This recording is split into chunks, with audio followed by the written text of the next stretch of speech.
पक्षियों के चहकने की आवाज सुनाई दे रही है। चांदनी सुबह जल्दी उठकर अपनी दादी के साथ कुएं से पानी भरने जाती है। गांव की गलियों से गुजरते हुए वो बच्चों को खेलते, महिलाओं को खाना बनाते और किसानों को खेतों में काम करते देखती है। चांदनी इस गांव की एक आम लड़की थी, मासूम, जिज्ञासु और सपनों से भरी हुई। लेकिन एक दिन उसकी जिंदगी हमेशा के लिए बदलने वाली थी। घर लौटते समय चांदनी को जंगल से एक अजीब सी टिन टिन की आवाज सुनाई देती है, जैसे घंटियां बज रही हों। वो रुककर ध्यान से सुनती है। आवाज बार बार दोहराई जाती है। डर के मारे लेकिन जिज्ञासा से भरी हुई चांदनी धीरे धीरे जंगल की ओर बढ़ती है। जंगल के बीचों बीच उसे एक चमकता हुआ नीला फूल दिखाई देता है। सूरज की किरणें फूल पर पड़ती हैं और उसके चारों ओर सुनहरी रोशनी छा जाती है। चांदनी धीरे से उसके पास जाती है और जैसे ही वो उसे छूती है, चारों ओर रोशनी फैल जाती है और घंटियों की मधुर ध्वनि गूंजने लगती है। अचानक फूल के ऊपर एक छोटी परी प्रकट होती है। परी, चांदनी, मैं तुम्हारा ही इंतजार कर रही थी। चांदनी चमककर, तुम कौन हो? परी मुस्कुराती है, मैं तारा हूँ, परी रानी की दूत। तुम सिर्फ एक गांव की लड़की नहीं हो, तुम परीलोक की खोई हुई राजकुमारी हो।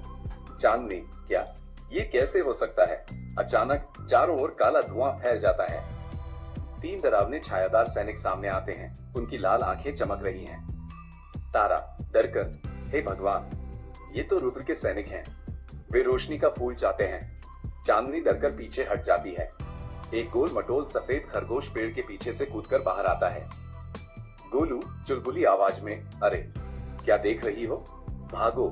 चांदनी हैरान होकर, ये खरगोश कैसे बात कर रहा है? गोलू, मैं बाद में समझाऊंगा, अभी बस भागो। चांदनी गोलू को अपनी बाहों में उठाती है और दौड़ने लगती है। सैनिक उनके पीछे भागते हैं। तारा आगे उड़कर रास्ता दिखाती है। अचानक हवा में एक चमकता हुआ दरवाजा दिखाई देता है।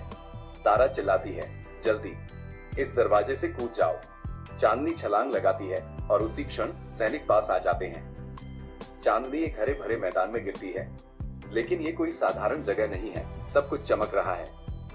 आसमान में तैरते महल, रंगीन तितलियां, विशाल फूल और जादुई रोशनी। गोलू, राजकुमारी, परीलोक में आपका स्वागत है। चांदनी हैरानी से चारों ओर देखती है। क्या ये सब सच है? सुनहरे रास्ते के अंत में परी रानी खड़ी है। एक लंबा सुनहरा गाउन, एक चमकता हुआ मुकुट, लेकिन उनके चेहरे पर एक चिंतित भाव है। परी रानी, चांदनी, मेरी बेटी, तुम आखिरकार लौट आई हो, लेकिन जश्न मनाने का समय नहीं है, रुद्र आ रहा है। चांदनी का चेहरा डर और सवालों से भर जाता है। क्या चांदनी अपनी खुद की शक्ति की खोज कर पाएगी?